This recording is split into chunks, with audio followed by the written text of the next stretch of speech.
Tomorrow is August 2. Month of August na ngayon eh. Ang bilis ng panahon, ano? Amen? Ang dami ng mga balita na grabe, pero ngayon, dito pa rin tayo sa biyaya ng Diyos. Mayroon pang dahilan. Okay, 1 Thessalonians, we will read verse number 16, 17 hanggang 23. Hanggang 24 na, pero ang ating key verse is verse number 17. Okay, ready? Let us read this all together from verse 16 to 24. Begin. Rejoice evermore. Pray without ceasing. In everything give thanks, for this is the will of God in Christ Jesus concerning you. Quench not the spirit. Despise not prophesying. Prove all things. Hold fast that which is good. Abstain from all appearance of evil, and the very God of peace sanctify you wholly. And I pray God your whole spirit and soul and body be preserved blameless unto the coming of our Lord Jesus Christ. Faithful is he that calleth you, who also will do it. Now in verse 17, sabi dyan, pray without ceasing. Kaya na, mensahe ngayon ay pinamagatan kong easy but difficult. Madali pero mahirap. Bakit madali? Saan madali? Ano yung mahirap? Yan ang ating pag-aaralan ngayon. Amen? Let's pray. Panginoon, salamat po sa gabing ito. Salamat muli na kami ay idinako niyo sa inyong bahay-sambahan, bahay panalanginan, upang kami po ay sama-sama dudulog sa trono ng inyong biyaya sa pamamagitan po ng pananalangin. Salamat, Panginoon. Kami po, Panginoon Diyos, ay humingi po ng kapatawaran sa lahat ng mga nagawa naming pagkukulang at pagkakasala. O Diyos, banal na Espiritu, kayo po manguna sa amin. Bigyan niyo po ng katalinuhan ng bawat isa. At ang aming mga puso ay ipuin niyo. Magpakumbaba at magpaturo po nawa ang bawat puso, Panginoong Diyos. Salamat po. At muli, i-bless niyo rin po ang mga makakapanood ng mensahe sa gabing ito. Ang lahat ng ito'y dalangin namin hiling sa pangalan ng Panginoong Jesucristo na aming Panginoon, Diyos at tagapagligtas. Amen. Amen. So makaupo na po ang bawat isa. So, muli, ang mensahe ay may pamagat na easy but difficult. Easy but difficult. Madali pero mahirap. Madali pero mahirap. Alam niyo ba ang verse number 17, pray without ceasing, is one of the shortest verse in the Bible. Marami po. Alam ko, ang pinakamaikling talata sa Biblia ay John 11:35. Jesus wept. Amen?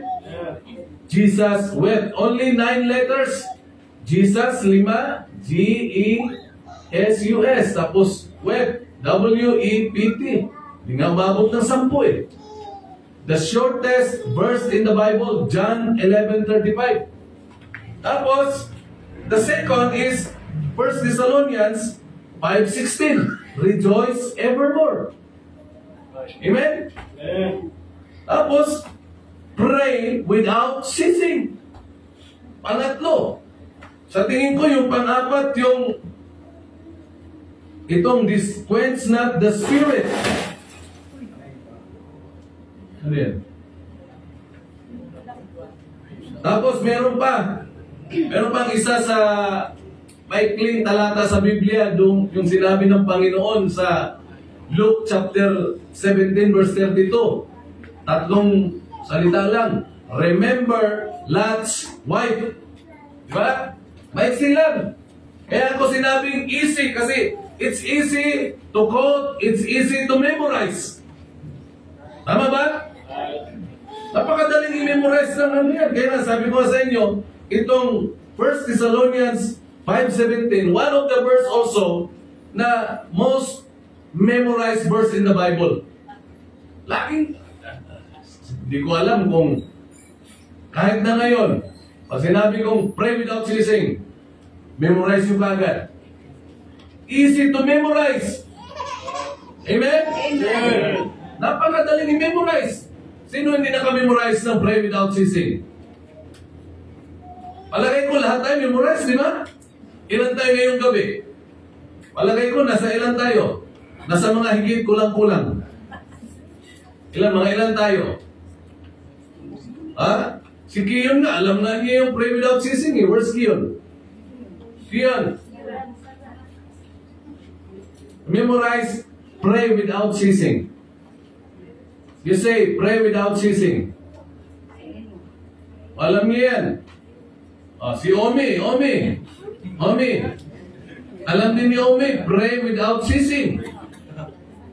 Alam mo, di ba? Opo. Kita nyo? Ikaw, Sander, alam mo?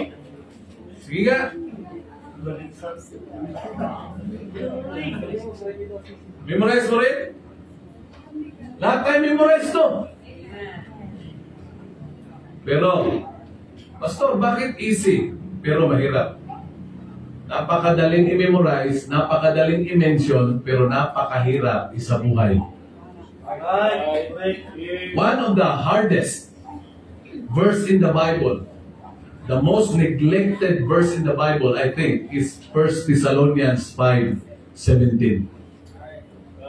Amen? Tama ba? Ito yung isa sa nakakaligtaan na nagawain ng mga Kristiyano, ang 1 Thessalonians 5:17, ang manalangin. Kaya nga, napakadaling niyang i-memorize, napakadaling i-mention, pero napakahirap isabuhay. Agree ba kayo? Agree kayo? Di ba? Ngayong araw na ito, kailan ka lang nag-pray? Mga iba, hindi pa nakapag-pray. Kung nakapag-pray ka, tuwing kain lang.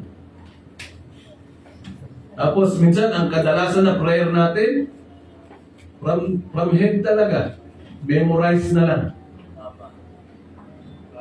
Puro memorize. Alam nyo, wala talagang bihira lang yung Kristiyano na kapag nag-pray, from the heart talaga. Kadalasan, galing talaga dito, memorize. Kaya nga, pag galing dito, nagiging paulit-ulit yung pananalangin. Kaya, yun ang ayaw ng Diyos. Di ba? Kaya sabi ng Panginoon, use not vain repetition. Hindi sinabi ng Bible na, when you pray, do not repeat.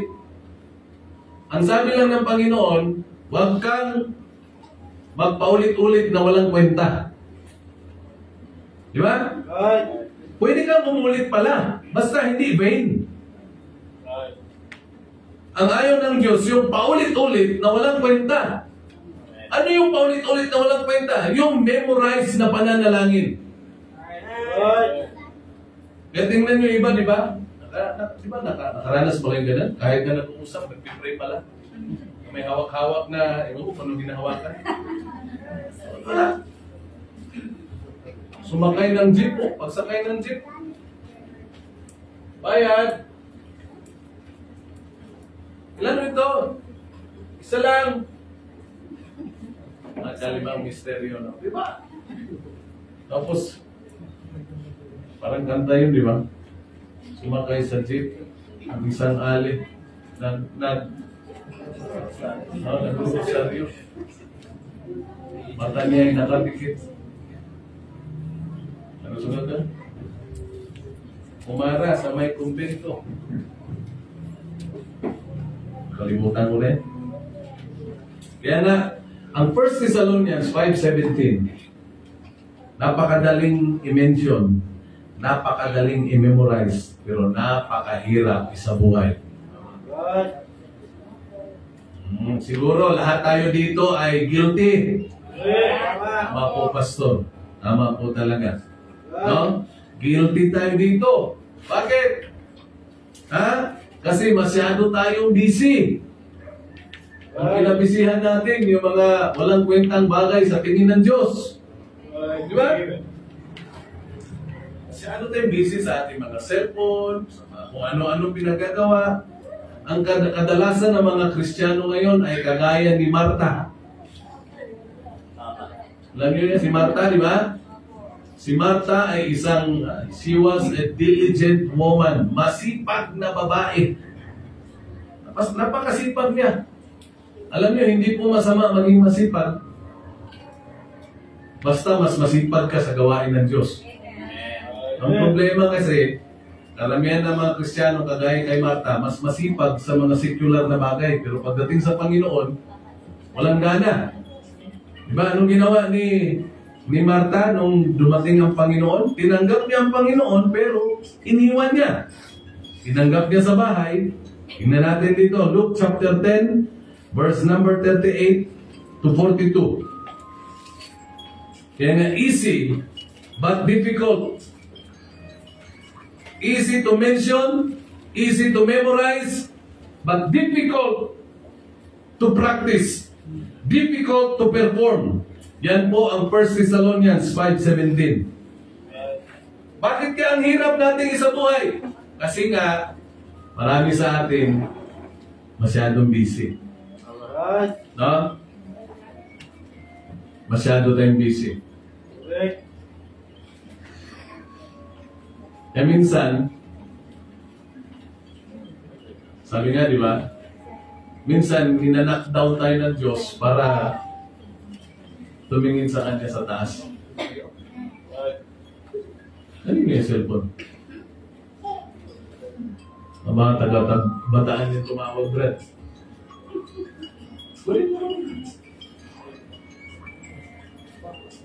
Ano lang eh, ang gamot yan ay paa.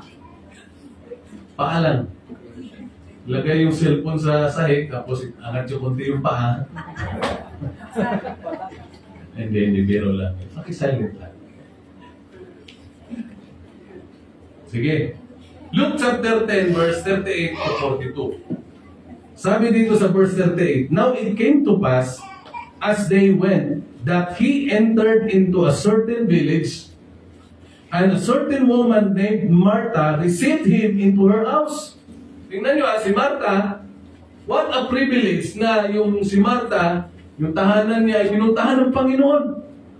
Pero anong ginawa niya? Sabi ng Biblia, she received the Lord Jesus Christ in her home, in her house. Pero anong ginawa niya? Ha? Ang ginawa niya, para bang ganito ba? May kumatok sa bahay niya.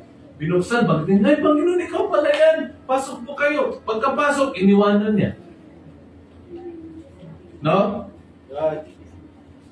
Tapos sabi dyan, sa verse 38 ha, a certain woman named Martha received him into her house, and she had a sister called Mary. Itong si Mary, anong sabi dyan? Which also sat at Jesus' feet and heard His word. So nung si Mary ay nakita niyang Panginoon at pumasok sa tahanan nila, anong ginawa niya? Nakinig siya. Nakinig siya saan? Sa salita ng Panginoong Hesus. Ha? Pero itong si Martha, anong sabi? But Martha was cumbered. Cumbered means distracted. Distracted about much serving. And came to him and said, Lord, dost thou not care that my master hath left me to serve alone? Bid her therefore that she help me. Nung siya ay nagtatrabaho, kung ano-ano pinagagawa, nagalit patuloy siya kasi nakita niya yung kanyang kapatid na nakinig doon sa Panginoon, nakikipag-fellowship, nakinig yung si Mary sa Panginoon.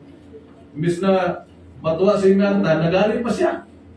Kaya sabi niya, Panginoon, di ba pwedeng utusan yung kapatid ko na yan? Natulungan ako sa mga ginagawa ko. Pero sinagot siya ng Panginoon. Isipin mo inutusan niya ang Panginoon na mandukan si Mary, na tulungan siya. Di ba? Bid her, tusan mo yung babae na yan, natulungan ako. Pero nung sabi ng Panginoon, Martha, Martha, thou art careful and troubled about many things. Na minsan, ang nagpapatrouble sa atin, yung mga ginagawa natin na hindi naman, di ba, pag hindi natin inuuna ang Diyos, Anumang bagay na yan, pag hindi natin inuna ang Diyos, yung mga bagay na yan, that will give us troubles. Kaya sabi ng Diyos sa kanya, Martha, Martha, thou art careful and troubled about many things, but one thing is needful. And Mary had chosen that good part. Ano yung good part? Mary listened to the Lord Jesus Christ. Inuna niya. Di ba? Di ba napakapahalan natin meron tayong Panginoon, ano? No? Pero yung madali nga lang, yun ang parang ang hirap gawin. Di ba? Halimbawa ito, realidad to magbasa, madali ba magbasa? Madali ba magbasa? Madali Pero ang hirap. Amen? Amen. Paano ba magbasa, Pastor? Kuha ka lang ng libro, Bible. Kunin mo, buksan mo. Pero ang hirap dito gawin. Samantalang napakadali lang naman sana. It's easy to read. Napakapalad natin marunong tayo magbasa ng English. No? Ngayon, halimbawa, kung malabo ang mata, mayroon namang audio Bible. Buksan lang yung cellphone, punta ka sa audio Bible, i-play mo, makinig ka. Napakadali lang, pero napakahirap. Amen? Easy, but difficult. Amen. Napakadali lang Tama? Amen. Buksan Bible, ganun lang mo. August 1 ngayon, di ba? O dapat mula chapter, kung ginagawa niyo pa, Psalm chapter 1 hanggang verse chapter 5. Tapos Proverbs chapter 1. Di ba? Madali lang Pero napakahirap. Napakahirap isabuhay, no? No? Tama ba? Kaya easy but difficult.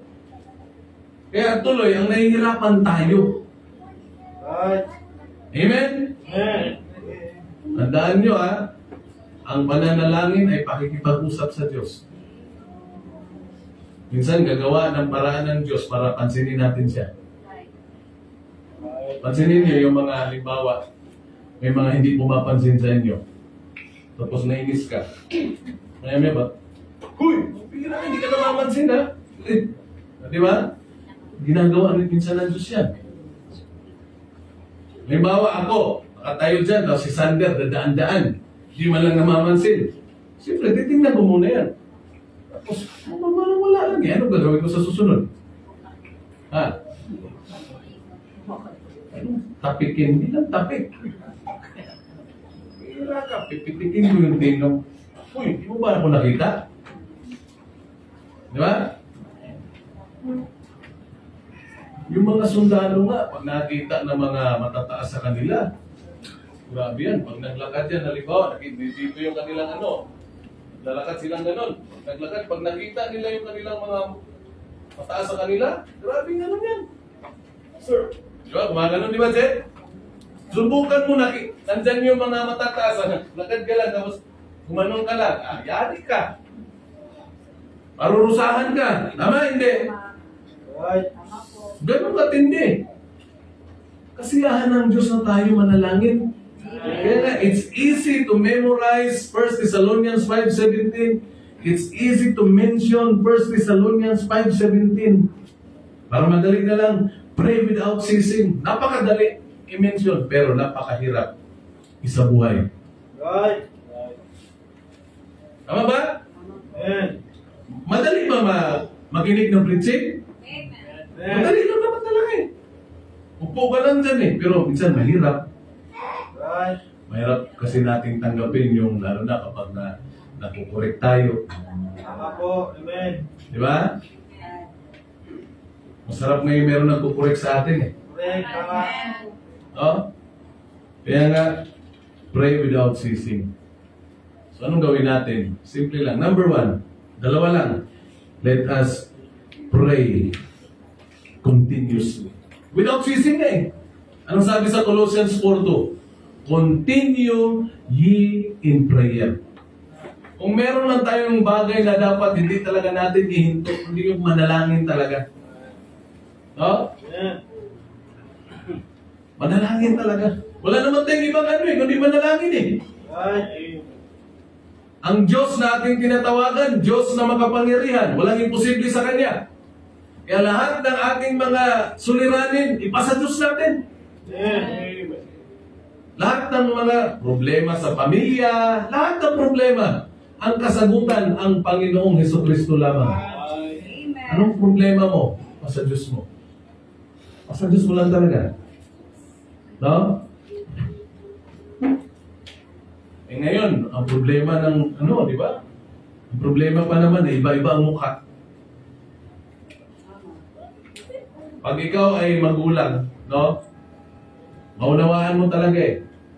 Pag ang magulang ay nagka-baby, ang problema lang nila ay yung, halimbawa, kung hindi breastfeeding, ang gatas. Problemahin talaga yan. Magkano ang gatas, di ba? Ang gatas dati, magkano yung gatas nila, may? 350? Yung gatas nila dati, Scott, Jerry, Nestogen. 350. And during that time, ang 350, ang hirap di ba? 350 lang, pero bihira. Kaya ang problemahin namin gatas. Wala. Praise sa Panginoon. Merong ginagamit ang Panginoon para magdala ng gatas. Magdala ng hagis. Kaya minsan ang bata, hagis na lang. Hagis pa yung diaper. Ma'am, iyak nang iyak yung si Bibi. Sabi ng amo, Inday, ihagis mo. Ibig sabihin, lagyan ng hagis. Kasi, ang uson, ang sikat noon, hindi pa yung pampers eh. Meron isa pa yung hagis. Di ba? O Inday, baka hindi hiyang dyan sa pampers na hindi, sa diaper na pampers, baka hindi hiyang, ihagis mo na lang. Sabihin ay nagis ka Inday. No? Mahirap ngayon kumuha ng katulong na galing sa probinsya na marunong. No? Galing sa Mindanao. Nangamuhan sa Manila. Pagdating sa unang araw niya, nagwalis-walis. Maya-maya, nasa tapat niya yung telepono. Pagkatapat, nag-ring. Mulat siya. Sabi ni amo niya, Day, sagutin mo. Sinagot ka. Pagsagot niya, yung para dito, nasa tenga. Kasi hindi nga marunong eh.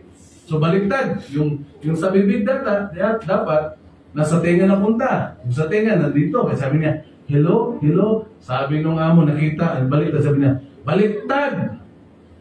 Sabi niya, baliktarin mo. Sabi niya, lohe, lohe, lohe.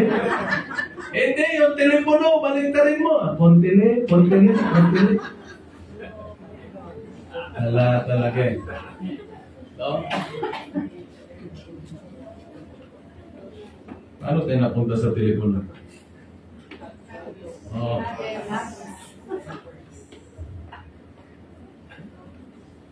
Yun ang problema noon eh.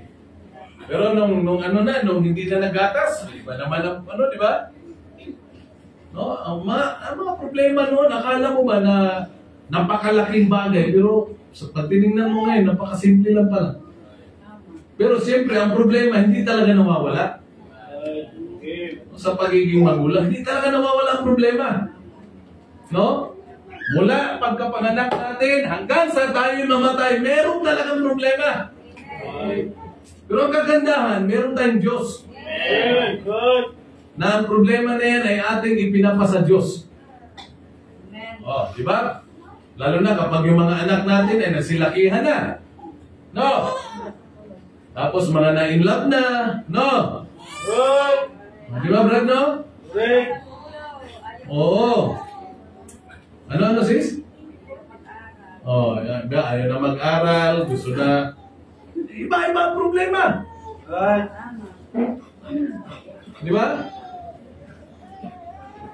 Ngayon mo na-realize na ganun pala talaga ang pagiging ano. Kaya halimbawa, pag merong pamilya, tapos may problema sa anak niya, di pala talaga natin pwedeng i-condemn eh.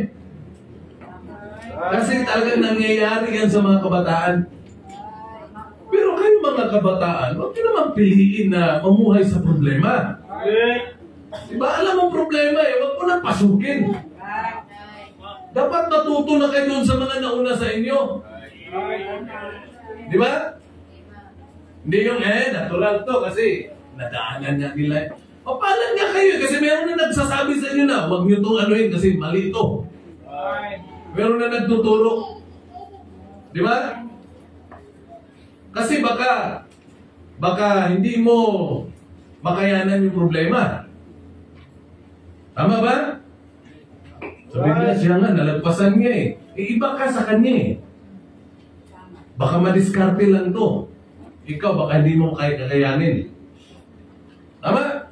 Right. Kung kayo halimbawa na in love, hindi masyadong kung nag-aaral pa kayo.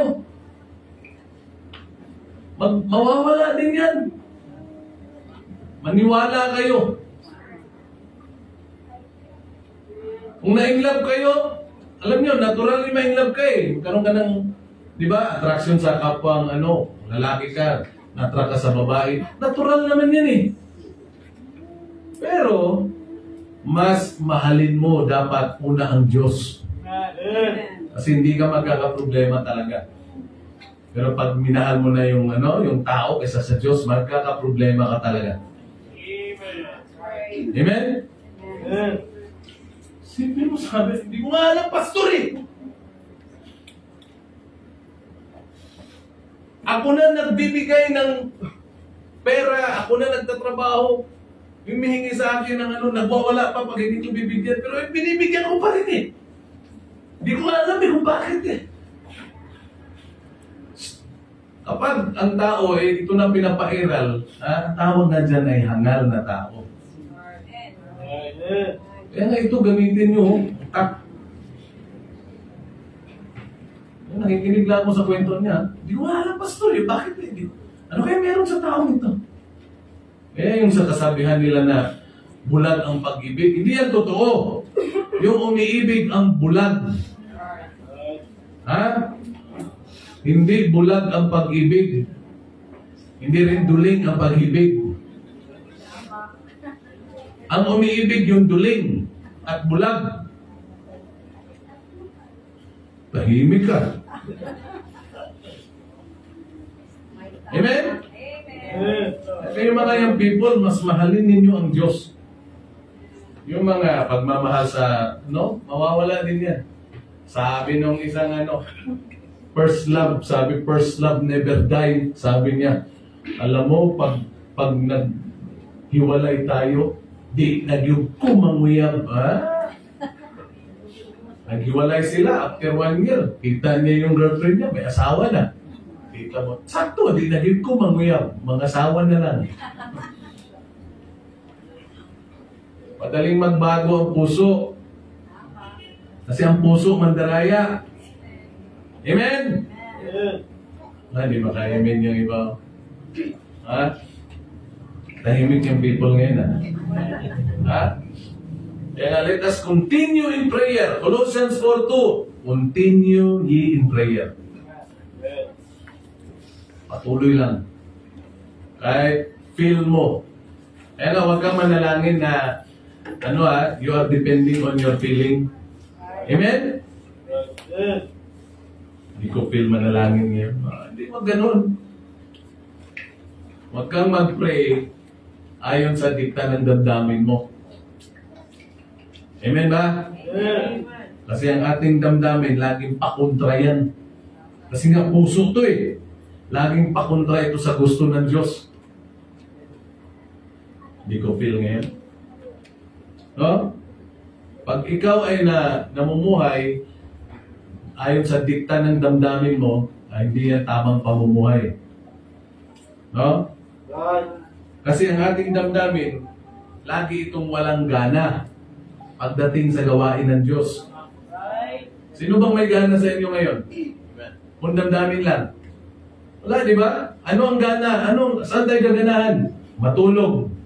Eh, hindi ba? Mali pala, 8 pa lang yan. Ang tulog pala, mga alas 2 ng madaling araw eh. No? Alas 8, ano ginagawa natin pag alas 8? Saan tayo ganado?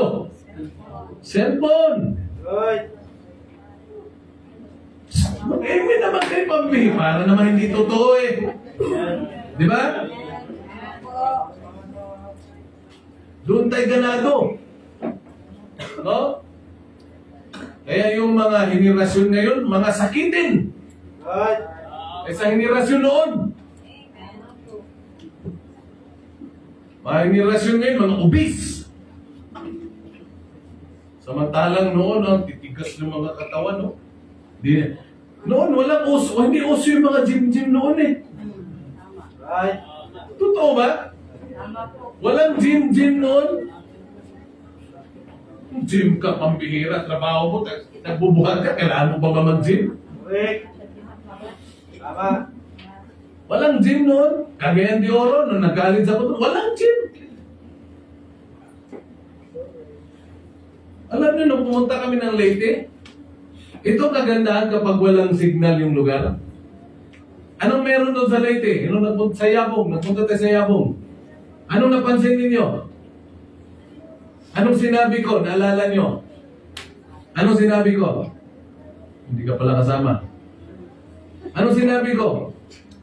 Sino ba yung kasama ko? Nung nandun tayo sa Yabong, anong sinabi ko? Anong sinabi ko? Hapon yun. Anong meron? Anong nakita nyo sa kalsada? Alam mo anong meron sa lugar na yon? Sabi ko, mga tao dito, parang hobby nila yung mag-jogging. Mga kabataan, na ganyan no, mga kabataan, nagja-jogging. Right. Sabi ko, wala. Sabi ko, dito lang ako nakita ng lugar na ang mga kabataan, mga bata, mga dalaga, dalaginding, nagja-jogging. Right. Sabi ko, bakit kaya? Kaya pala, na-realize, kaya pala yung mga kabataan, kung nakita mo, bata hanggang sa matanda, nagja-jogging. Alam niyo kung bakit? Walang signal. Right. Yung mga nagtatakbuhan, mga ganito kalaki, hanggang sa nagtatakbuhan sa kalsada. Oh. Bakit? Walang signal. Right. Kaya hindi yung mga kabataan doon. Pawis na pawis. Di ba? Amen. Eh, pag may signal, saan yung mga kabataan? Wala. Wala. Eh nawa, mawala yung wifi na yun eh. Right. Alam mo, pag bumalik tayo sa luma, kung bumalik tayo sa luma, dati, walang grade 11, walang grade 12. Correct. Nung nagkaroon lang ng wifi, diyan nagka-problema. Diyan ang uso yung mga pambubuli.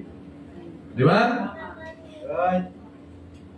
Kaya tayo, mga Kristiyano, tuloy lang tayo sa pananalangin. Kahit hindi mo feel, just keep on praying, just continue to pray. Amen? Amen. And let us pray comprehensively. Ang panalangin natin dapat kompleto. Anong sabi dyan sa 1 Thessalonians 5:18? Anong sabi dyan? In everything, give thanks. Magpatuloy ka sa pananalangin. Let us continue in prayer. Pangalawa, let us pray comprehensively. Ibig sabihin, kompleto dapat yung panalangin natin. Amen. Hindi ko feel manalangin ngayon, Pastor. Bakit? Wala naman akong dapat pasalamatan. Puro problema ang naranasan ko. Hindi ganon. Sabi ng Bible, in everything, give thanks. Right. Amen? Amen. Simple mo, napakahirap pa yan. Only matured Christian can do that verse. Alam niyo ba yan? Paano ka maka-give thanks in nagkasakit yung anak mo? Di ba? Pero sabi ng Biblia, manalangin, magpasalamat. Amen. In everything, give thanks. Bakit? For this is the will of God. In everything. Hindi sinabing in every certain thing, may ilang bagay lang. Hindi. lahat pasasalamatan. Right. Amen? Amen. Lahat ng kapatiran, pasasalamatan. Kung ano pasalamatan doon, naiinis ako. Pasalamatan mo at least. Alam mo kung ano yung inis. Di ba? Right. Amen? Amen. Pasalamatan ng Diyos. Lahat. Salamat Panginoon sa problema. Amen? Amen. Lahat. Ako lahat, pinapasalamatan ko. Alam mo pag yung 1 Thessalonians 5:18 ay sinasabuhay mo, wala kang taong gaganyanin. Wala kang maliliitin na tao. Right. Lahat pasasalamatan mo. Ay, nagbiyahe tayo, di ba? Nagbiyahe. Tapos ano nakita natin sa kalsada, doon sa ano, may mga nagtanim ng mga palay. Anong sabi ko? Salamat po sa inyong paglilingkod. Right. Salamat po sa inyong pagtatanim. Kasi dahil sa inyo, meron kaming makakain. Amen. O, di ba? Pero pag ano ka, pag mayabang ka, buti na lang, hindi ako ganyan trabaho. Ganyan mga mayabang na tao eh. Amen. Nang lulukdaw ng kapwa. Buti na lang, matalino ako. Hindi ako kagaya niyan na magsasaka lang. Pambihira, huwag mong langlangin yung mga ganyang trabaho. Amen. Tama po. Yung tatay ko noon, nung hindi pa siya nakapasok sa kumpanya, alam niyo ba kung anong trabaho niya? Mananggit eh. Ha? Hindi pa uso yan yung mga nakapakete na suka. Di ba pa? Ano ang mga suka noon? Mga suka, gigas tuba. Right. Ang tatay ko, kumpare mo Brad, yan ang trabaho noon. Mananggiti. Pilot nga, pilot. Tumigil lang siya nung siya nahulog. Nahulog yan siya nung nasa taas. Yung kanyang inapakan na palwa, na parang ilong nyo ba? Yung palwa. Inapakan. Natanggal. Pagkatagal, nahulog siya. Buti na lang may saging sa baba. Na may mga puno ng saging. Doon siya bumagsak. Kaya naitukod niya yung kamay niya. Kaya dito lumabas yung buto niya. Hindi pa ako pinanganak noon kasi kung namatay siya noon, walang Ronald. No? Right. Labas yan. Nung gumanyan na. Ganyan na. Kaya pag may nag-aaway, ginaganyan na. Tama na yan. So, akala ng Ito yan. Pag mayroong mga nagwawala sa amin, may nagwawala, doon sa aming Mindanao, sa Minsi, Damilat, pag may nagwala doon, patawag yan. Kumpare mo, patawag. Nung ili, na ay nagwala dito. Kita man, tuwa dito, hubog naman, puntahan niya. Pagpunta, gano'n nila, istorya sa ta, istorya sa ta, gano'n ba? Kaya yung nagwawala, kala na karapista to. Tumitigil eh. Pero marunong talaga yun, marunong doon si Paris yun. No? Gano'n, no? Tumigil. Kaya dahil sa kanya, mayroong mga tahanan na nagkakaroon ng suka ang mga bahay. Di ba? Right. Di ba? Kaya na, pag lahat, pag ikaw ay mapasalamatin ka sa Panginoon, lahat ng tao, pasasalamatan mo. Amen. Hindi ka manglulukdaw ng tao. Hindi ka man maliliit. No? Lagi kang mapasalamatin. Siyempre, pag thankful ka, may kasamang pagbibigay dyan. Halimbawa, sa tahanan nyo, may dumaan. Basura. Pasalamat ka na mayroong basurero. Right. Pag ganyan mo, tapos bigyan mo. Amen. Ang laki ng tulong ng mga ganyang tao. Amen? Amen. Sa Mandaluyong, meron din ganun. Dahil hindi nakakapunta sa sobrang sikip ng ng kalsada doon sa Wilberville compound. Merong mga bata na ang kanilang trabaho ay pupunta lang sa mga bahay. May basura po kayo, matapon. Ibig sabihin, sila ang magtatapon. Tapos bibigyan mo ng piso. Kung ilang tahanan yan, Kumikita yung mga bata. Right.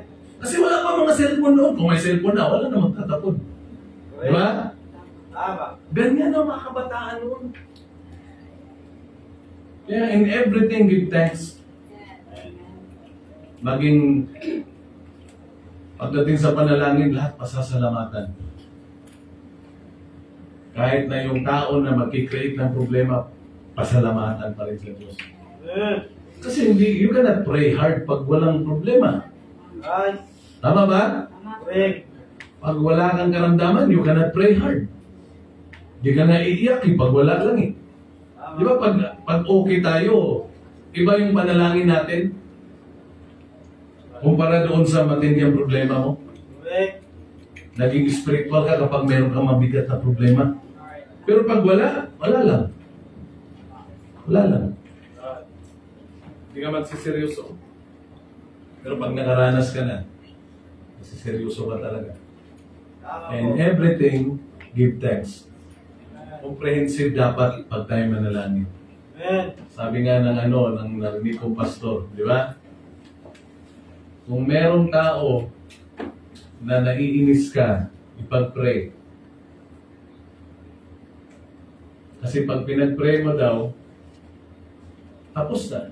Hindi mo na i-criticize. Bakit?